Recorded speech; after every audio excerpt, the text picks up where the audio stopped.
What is up, guys? Good morning. Welcome back to another video. So today we're going to be going over why I think Amazon FBA isn't for everybody. Now, of course, everyone that's getting into the entrepreneur game, they want to try everything. They want to get, touch the water with their feet. They want to figure out what's good for them, what they're interested in, and I'm in that situation too, to a certain point. Now, in the end, guys, you always have to stick to one thing. You got to figure out something. You gotta figure out how to make money from something, and then from there you can start branching out and doing other stuff. So initially, I started my first product all the way back in I think May of 2017. Now, it was a bust. And a lot of times what people will do, especially if it's their first time and they start their first product, right? They'll start it and they find out it's a failure. They aren't making the money that they wanted to make, and they find out that they don't have any more money to invest into another product or do anything else business related. And that's why, in my opinion, Amazon FBA isn't for everybody, right? It wasn't for me in the beginning, right? And so from Amazon FBA, I moved over to affiliate marketing. I learned that for 6 months or so.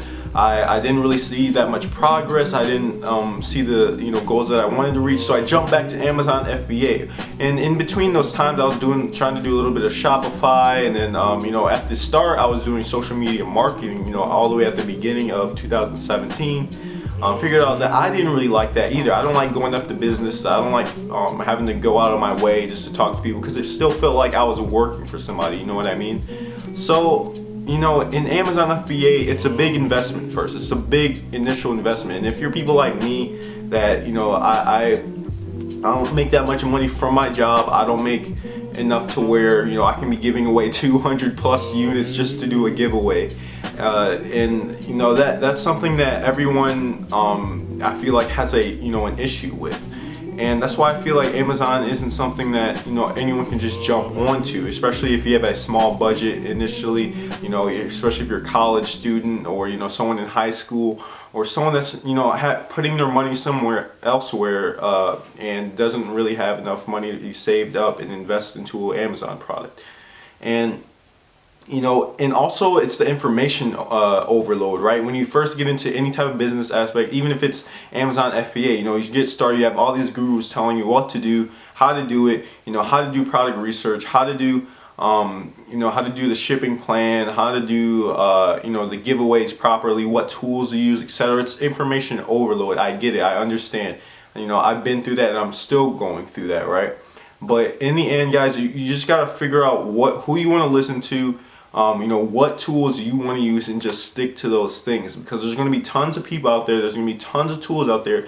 And many of them, there's tons of them that are great. They're useful. They're amazing. But you can't just keep using all these different ones, because if you do, you're going to get confused. You're going to get overwhelmed with all the different information they're telling you. So just stick to one thing. And I know a lot of you guys probably have questions. You're like, okay, what's better? Viral Launch, Jungle Scout? What's better? Keyword Inspector? Can I use merchant words? And the truth is, guys, just pick one and stick to it. Pick one and figure out how you can use it to your benefit, so you're not, getting confused and overwhelmed with all this information. So, and a lot of people in this business, you have to have it, when you come into Amazon FBA, you have to have patience. And a lot of people don't have a lot of patience. They'll just jump on the things, and they'll think they'll make money just from the start, right? They'll invest in a product, they'll send it over, and they'll expect it to sell right when it hits the marketplace, right? And that's a big problem, because with this business venture, you have to have the patience in order to wait for your product to be manufactured, wait for it to be sent over from a supplier, wait for your initial 10 reviews, wait for someone to outsource your pictures, or you do your own pictures, do your product description, do your product keyword research, etc. Have your listing as optimized as possible, so that and that's just half the game, right? The other half is doing your product launch, right, which can take upwards of a week. So there's a lot of things that go into it. It's a whole bunch of overload, but it's a step-by-step process, which makes it beautiful, especially after you get past the product research part, which is the most difficult part.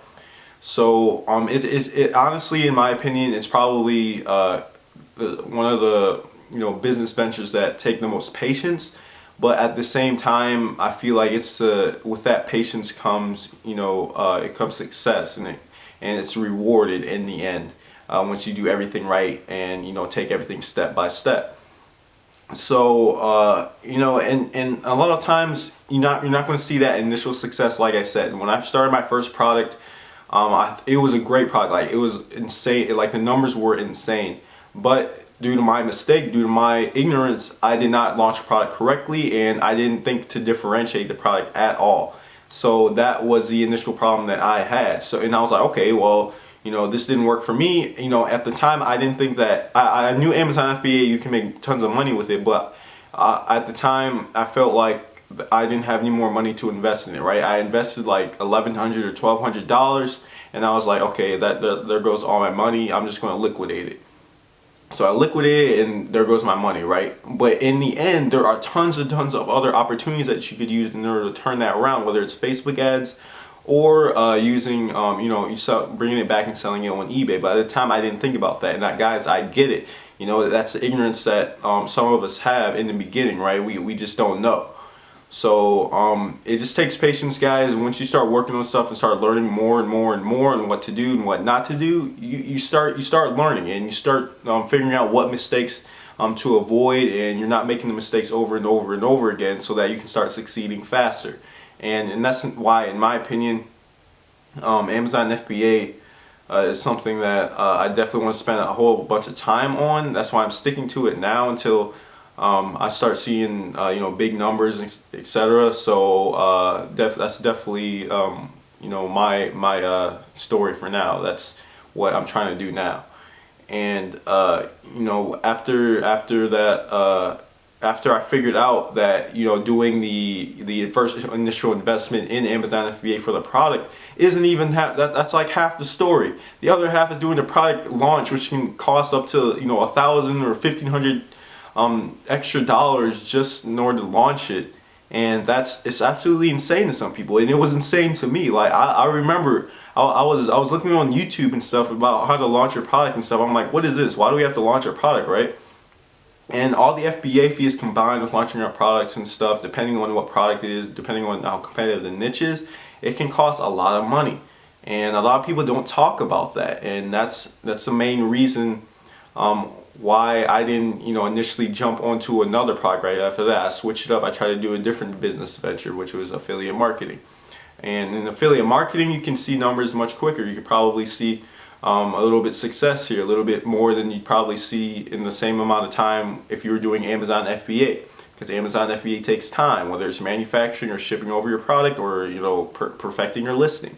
So that's why I don't think Amazon FBA is it's not for everyone, right? It's not for people that aren't patient. It's not for people that don't have enough startup capital. Now, I'm not saying that you can't start Amazon FBA with initially $1,100 or $1,200. Now you can, right? Like, now, because buying the product first is the first step, right? Let's say the product costs us $1,500. That's fine, right? A lot of people can afford that. That's fine. Now the other half, which it can, I'm being a little exaggerated here, but if you're saying the product launch costs like another $1,500, that's like $3,000, right? A lot of people don't have that initially. That's fine, guys. That's fine. What I realize, and what I think you guys should understand too, is that you don't have to do the product launch and have your product in all at the same time, right? Once you get your product manufactured, once you get it sent over to an Amazon FBA facility, let it sit there. Let it sit there. And then start ranking up, or racking up that money to do the product launch, right? It's fine if it just sits there for a bit, if it takes you maybe a month or two, or maybe even upwards of 2.5 months just in order to get that $1,500, whether if you're doing email, or if you're doing retail arbitrage, or just getting money from your job, do it. It's fine. The product marketplace is not going to get competitive enough to where you're not going to be able to sell it anymore. So you guys, don't be afraid to jump on the Amazon FBA. It just takes patience, time, and just a lot of perseverance and effort. And some of you guys might be in the situation that I'm in as well, which is basically I get a product, right? I bought this product and it got sent over. The manufacturers didn't package it correctly, so it got destroyed, right? And that's an issue, and that really made me mad, and I'm pretty sure that made a lot of you guys mad, or would make you guys mad if that happened to you.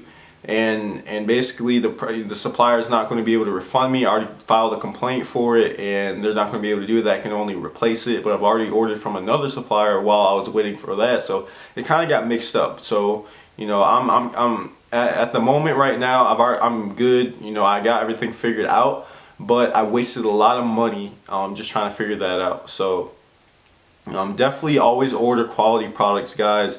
Always get samples for your products. Always you know, check the packaging, make sure it's good enough to you know, it's safe enough in order to be airshipped over to the United States. Yeah, especially if your shipping is like 10 days or something like that, because your product will be thrown around.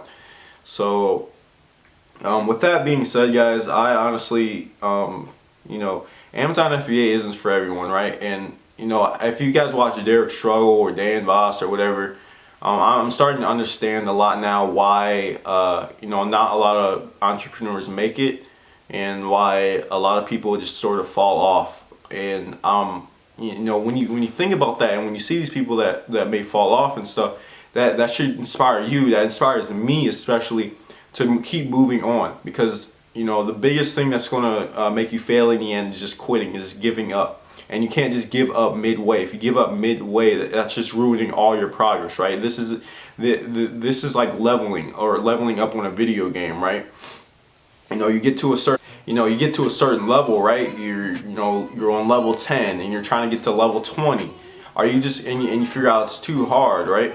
Well, are you just going to quit halfway? Are you just going to quit and, you know, say screw it, I can't do this anymore, and just start all the way at, you know, level 0 and try and finish it all the way in? And maybe you may be higher than that. Maybe you're level 18 or even 19, and figure out you got to face the final boss, which is Amazon FBA, the product launch, right?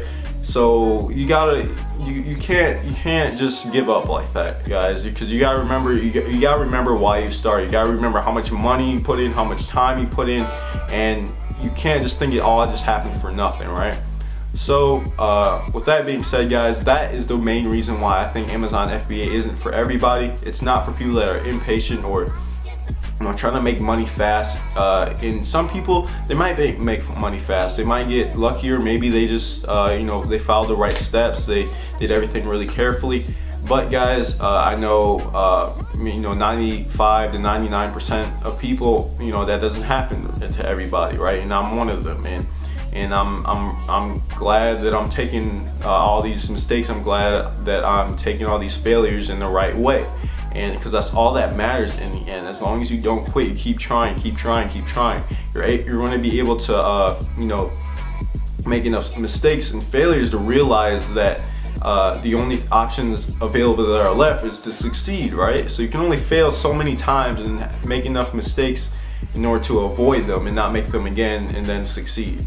So with that being said, guys, hopefully you enjoyed this video. Make sure you like down below and comment what you guys want to see next. Yeah, and I'm a little bit zoomed out right now. Like I'm a little zoomed out, and that's because it's easier, I think, on the eyes for people viewing this video. So make sure you comment down below what you guys want to see next, and I'll see you guys tomorrow morning. Peace.